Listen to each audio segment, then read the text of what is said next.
বন্ধুরা, আজ আমি ঠাকুর শ্রীরামকৃষ্ণের কিছু অমৃত কথা পাঠ করব। যদি আপনাদের ভালো লাগে তাহলে আমার চ্যানেলটি সাবস্ক্রাইব করে দেবেন। ঠাকুর স্বামীজির জন্য খুব উতলা হতেন দেখে রামলাল বলছে, আমি বলতাম, কেন আপনি তার জন্য এত উতলা হচ্ছেন? ঠাকুর শুনে বলতেন, তোর যেমনি বন্ধু রসিকলাল, নরেনের বন্ধু যেমন হাজরা, আমারও তেমন বন্ধু হচ্ছে নরেন। নরেন বলে গেল বুধবার আসবে, কিন্তু আগের বুধবার পেরিয়ে গেল, সে এখনও এলো না। তুই একবার গিয়ে খবর নিয়ে আয় না কেন, সে কেমন আছে। তারপর বললেন, ওরে রামলাল, দেখ, মারোয়ারি ভক্ত এসে আমায় বাদাম, কিশমিশ, সন্দেশ এসব খেতে দিয়ে গেছে। আমি এসব খাবো না, তোকে দিচ্ছি, তুই নিয়ে গিয়ে নরেনকে দিয়ে আয় আর তার খবরটা নিয়ে আয়। ওইসব জিনিস ঠাকুর একটা পুটলি করে আমার হাতে দিলেন। আমি নিয়ে যাত্রা করলাম। বরাহনগরে তখন শেয়ারের গাড়ি ভাড়া পাওয়া যেত, কিন্তু আমি যখন গেলাম তখন কেউ যাত্রী ছিল না। এই দেখে আমি হেঁটেই স্বামীজির বাড়ি গিয়ে উপস্থিত হলাম। স্বামীজি আমাকে দেখে বকুনি দিলেন, কেন দাদা, পয়সা কি ছিল না? আমি বললাম, এই দেখো, পয়সা রয়েছে, কিন্তু গাড়ি ছাড়তে দেরি দেখে হেঁটে এলাম। স্বামীজি আমার পা ধুয়ে দিলেন ও হাওয়া করলেন। আমি স্বামীজিকে বললাম, তুমি যে ঠাকুরকে বলে এলে বুধবার যাবে, কত বুধবার চলে গেল, তবু তোমার দেখা নেই। তাই তিনি ভাবছেন আর আমার হাত দিয়ে এগুলো দিয়ে তোমার খবর নিতে পাঠালেন। স্বামীজি বললেন, হ্যাঁ দাদা, যাব বলে ঠিক করি, কিন্তু সংসারের কাজে আর যাওয়া হয়ে ওঠে না। চলো, তোমার সঙ্গে আজই যাব।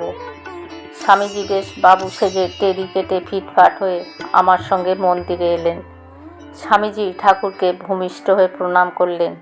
ঠাকুর স্বামীজির কপালে ধুলোগুলো পুছে দিলেন, আর মাথায় টেরি দেখে ঠাকুর বলল, তোর আবার এসব কেন রে? তারপরে বলছেন, তুই আজকে থাকবি তো? স্বামীজি বললেন, আগে হ্যাঁ, থাকবো। ঠাকুর তখন রামলালকে বলল, আজ ভালো করে খাবার বন্দোবস্ত করিস। আর একদিন স্বামীজি ঠাকুরকে বলে গেলেন, বুধবার আসবো। ঠাকুর জিজ্ঞাসা করলেন, কখন আসবি? স্বামীজি বললেন, বেলা 3টের সময়। তারপর স্বামীজি বুধবার দিন বেলা 2টোর সময় এসে সদর ফটকের বাইরে দাঁড়িয়ে আছেন, কারণ তিনি ঠাকুরকে বলে গিয়েছিলেন 3টের সময় আসবো, কিন্তু 2টোর সময় এসেছেন, এখনও 3টে বাজেনি।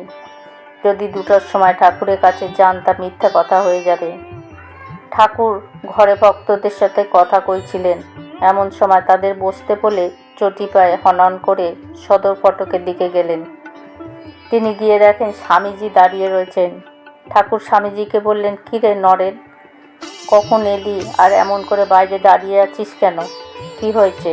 স্বামীজি বললেন, আমি বলেছিলাম আপনার কাছে 3টের সময় আসবো, কিন্তু বাড়ি হতে সকাল সকাল বেরিয়ে পড়েছি, এসে দেখি এখন 2টো বেজেছে। তাই আপনার কাছে না গিয়ে সত্য রক্ষার জন্য দাঁড়িয়ে 3টে বাজলে যাব। ঠাকুর শুনে বলল, ও, সেই জন্য দাঁড়িয়েছিস, তা বেশ। ঠাকুর ও স্বামীজি পরস্পর কথাবার্তা বলতে বলতে যখন 3টে বাজলো, তখন ঠাকুর স্বামীজিকে নিয়ে ঘরে এলেন। একদিন আলমবাজারে শিবু আচার্যের পাঁচালি গান শুনে এসে রামলাল ঠাকুরকে বললেন, একটা গান শুনে এলাম, খুব সুন্দর গান। ঠাকুর শুনে বললেন, বটে, আমি শুনতে পেলাম না।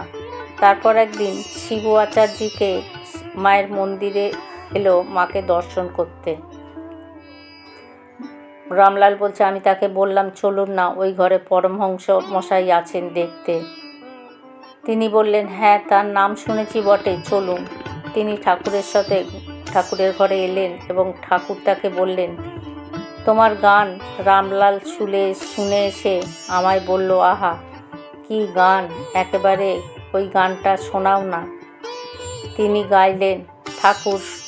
ঠাকুর শুনে 2 চোখে জলে ভেসে গেল এবং সমাধিস্থ হয়ে পড়লেন। আমায় বললেন গানটা লিখে নিতে। তারপর শিবু আচার্যকে বললেন, আহা, তুমি কত লোককে গান শোনাচ্ছ, 4-5 ঘন্টা একভাবে গাইছ, তোমার গলা খারাপ হয় না? এ কি কম কথা? যার দ্বারা 10 জন আনন্দ পায় এবং যার আকর্ষণ শক্তি বেশি, তার হৃদয়ে যেন ঈশ্বরের শক্তি বিরাজ করছে। শিবু আচার্য পরে একদিন ঠাকুরের ঘরে পাঁচালির গান শোনান।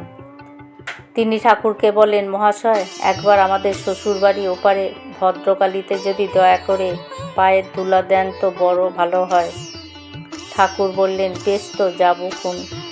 একদিন শিবু আচার্যি 4খানা নৌকা নিয়ে হাজির। একটি নৌকায় ঠাকুর, আমি, রাখাল মহারাজ, স্বামীজি আর অন্যটাতে অক্ষয় মাস্টার, মহিম চক্রবর্তী মাস্টার মশাই, এরা সব ছিলেন। সে খুব ধুমধাম করে যাওয়া হয়েছিল। নৌকায় পতাকা টাঙানো হয়েছিল, শিঙে খোল করতাল বাজিয়ে হরিনাম করতে করতে যাত্রা করা হয়েছিল। পাড়ে বড় ধামি, ধামি বাতাসা আর ফুলের মালা নিয়ে সব দাঁড়িয়ে রয়েছেন। ঠাকুরের গলায় মালা দেয়া হলো, বাতাসাগুলো হরিবোল হরিবোল করে চারিদিকে ছড়ানো হলো। ঠাকুর দেখে শুনে সমাধিস্থ হয়ে টলমল করতে করতে সেখানে উপস্থিত হলেন। সেখানে কীর্তন চলছে, এদিকে সব পণ্ডিতেরা ন্যায়শাস্ত্র আলোচনা করছে। সে মহা ধুম এক লেগেছিল।